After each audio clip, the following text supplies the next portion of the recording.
Hey there guys, and welcome back. On this week's show, we're going to be making a wind spinner.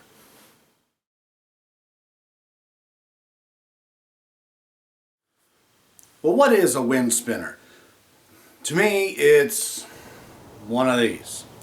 And there's actually a little story behind this. And the way that the story goes is I've had the project in mind to do for a while, but wasn't quite sure how to put it together. And it was a thought to use up a bunch of my scrap 1/4 inch thick material. Just kind of use up the different species.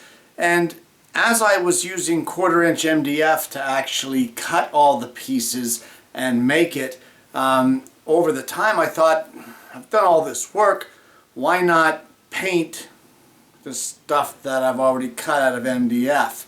I'm not a big fan of making anything out of MDF, nor am I a fan of painting wood, but I've already put all this time into it. So let's start off with some 1/4 inch MDF. Well, here we are with the 1/4 inch MDF, and what you want to do is you want to set your rip fence for 1 inch, and you want to rip a bunch of 1 inch strips from this 1/4 inch MDF.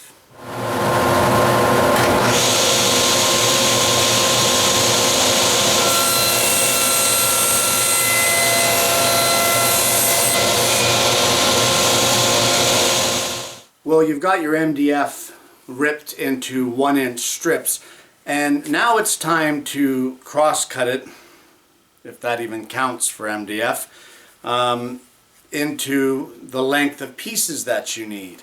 And what you're going to need is 8 of each, and you want to start at 3 inches, so cut 8 3-inch pieces, and then 8 3.5 inch pieces, 8 4-inch pieces, 8 4.5, 5 5.5, and then ended up with 8 6-inch pieces.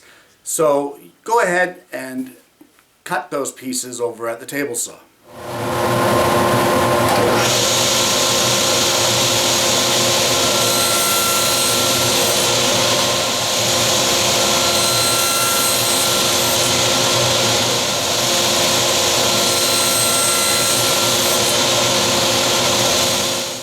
And with that, we've got all of our pieces cut. 8 3-inch, 3.5, 4, 4.5, 5, 5.5, and 6 inches long. The next thing you want to do now on each one of the pieces is mark a center line on the length. So in this case, this would be a 3-inch piece. So we just need a little mark at the 1.5 inch mark for the center. I'll just show you that there. It's just a little mark just to mark the center. And what we're going to need to be doing is drilling a hole in the center of each one of these boards. Well, here we are over at the drill press, and what I've got is a 3/16 inch drill bit installed in my drill press. And we need to get a hole drilled in each of these, centered lengthwise, but as well centered on the 1 inch part. And you sort of may be wondering why I only made the one mark on the length instead of doing a crosshairs. And the reason for that is I hate repetitious drilling, so anything I can do to make it a little easier, I'm all for it. And in this case, what I've got done is my fence here set so that my drill bit will line up and drill in the center of the 1 inch of the MDF. So all I really need to do here is line up my length center mark there with the center of the drill and drill my hole. And with that, you get your hole in the center of the board. So on each one of these, the hole on the narrow part of the board, or the 1 inch wide section, is going to be the same. So you can go ahead now and drill all of these a 3/16 hole in the center. Well, all of our holes are drilled in all of the pieces, and so far, as you guys can see, this isn't really rocket science. It's just a lot of repetitious work. So we've got all of these holes drilled and all of our pieces lined up according to size. Now what we need to do is get a piece of 1024 rod, threaded rod, and we're going to cut it at 13 inches long. Well, we're over here at the vise, and on my vise in particular, I have padded jaws on the inside of it, which works really well if you're going to be cutting threaded rod because you won't damage the threads. But I'm just going to line up my tape measure there to mark off the 13 inches, and then with a hacksaw I'm just going to give it a little score there just so I know where it is. Going to line it up a little better here in the vise, and then we'll go ahead and cut our 13-inch piece. Now for me, whenever I cut threaded rod, of course, you get that flat end that usually gives you problems when you're trying to thread a nut onto it. So I like to take it over to the grinder and just grind off a little 45 chamfer on the end of that. I mean, you could use a file as well, but I have a grinder, so I'm going to use it. Well, we've got our 1024 rod here, and it's cut to 13 inches. And we got a couple 1024 nuts. And what I'm going to do is I'm just going to put a little drop of this red Loctite onto this threaded rod, and I'm just going to spin the nuts onto it. And I'd like to double nut it just to keep it from slipping, although the red Loctite will do that. I just like a little extra protection on this one. So we got the red Loctite on there, and now we're just going to tighten up this double nut that we've just put on there. And once we get that done, of course, we can start assembling our wood spinner. Well, the way that this works now is we need to start off with the basis of this. So that's one of our 3-inch blocks. So we're going to slide that almost all the way down to the end, but before we put it on, I'm just going to get a little bit of CA glue here, and I'm just going to put a little dab there on that nut, and then we'll glue that one 3-inch piece to our nut, just like that. And then once that glue sets, then we're going to start assembling this. We're using a little bit of wood glue to hold our pieces in place, and we're just going to start compiling it piece by piece by piece all the way along. So once this sets, I'm going to come back and I'm going to show you where to start with this. Well, it's time to start assembling this, and if you're like me and you work alone in your shop, this assembly can be kind of cumbersome. So I've got one of my hand screw clamps in here, and what we're going to do is we're just going to sit that threaded rod with the double nut below the surface and give it a little tighten. And what we've essentially done here is given us a little support stand here now to assemble our piece on. So the way this is going to work is that 4 pieces of each side will get stacked on, or of each size will get stacked on top of each other. And the way that they're going to line up is that this corner here is going to line up with the center of the board below it. And then when your next 3-inch piece goes on, you'll slide it down, and then the corner of that piece will align with the center of the one below it. You see what I'm doing here? And then your next piece will align with the corner, will go to the center of the piece below it. And it doesn't have to be perfect, just roughly center. Once this thing is spinning, no one's ever going to see that you were off by, you know, a 32nd of an inch. Once you get 4 of that size down, you want to move on to the next size, and in this case that'll be 3.5 inches. And the center, or sorry, the corner or the edge of this piece is going to align with the center of that 3-inch piece. It's as simple as that. And between each piece, of course, you want to put a little dab of glue into the middle just to give it a little bit of help to hold it in place. You want to continue with stacking all of these pieces on top, putting glue on each one, lining up the corners with the centers as you go, and you'll see a spiral start to emerge with this. So let's go ahead and assemble this.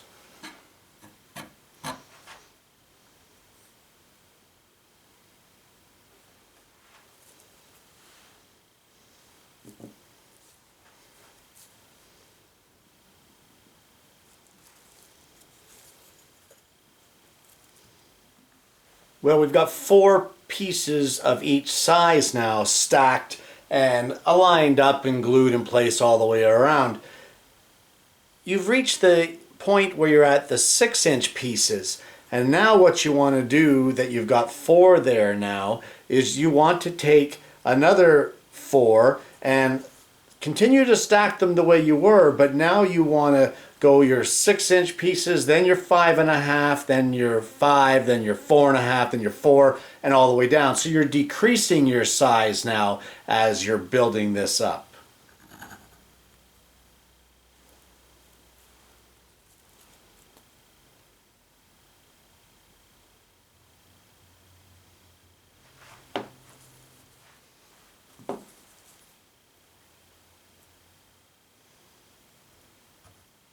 Now that we have all those pieces all stacked with a little blob of glue on each, we'll put a number 10 washer on the top, and we'll get another little bit of Loctite just to put it there on the threads and make sure that things aren't going to shift on us.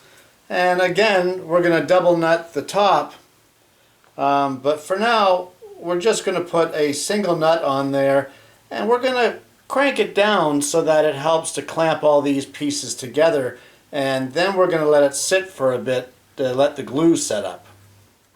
Well, the next step in this project is going to be the hanger, and while we're waiting for this assembly to dry, we'll go ahead and make that. So what you're going to need for that is a large stainless fishing swivel, and I've got some small pieces of this wire, and what this wire, this is actually suspended ceiling or drop ceiling, T-bar ceiling, whatever you want to call it. This is a tie wire for it. So what you want to do is take your piece of threaded rod and tightly with your wire go around one wrap, just like that. I don't know if you can see that. And then once you get that one wrap on there, spin it all the way to the top of the rod. See how I'm spinning that there? Once you get it up to the top, you want to take a piece of 1/2-inch dowel and wrap this wire tightly around the 1/2-inch dowel so that you have this little ring there. See that? And then take the swivel and slide it onto that ring. Just like that. Once you get that done, then you want to put another wrap, just one, around the threaded rod. And you'll end up with something that looks like this. From there now you can spin this off of your piece of threaded rod, and with a small pair of cutters just trim up the excess here, just like that, and this little piece here. And this now becomes your hanger. And I'll just show you how that's going to mount. So now that you've got that little hanger made, at the top where you have the excess threaded rod here, you'll place one washer, And then this little hanger that you made should, if you did it correctly, should just be able to thread on there just like that. And then once you get it threaded on, now you want to put a little bit of Loctite there, another washer, and then another nut, and tighten it down.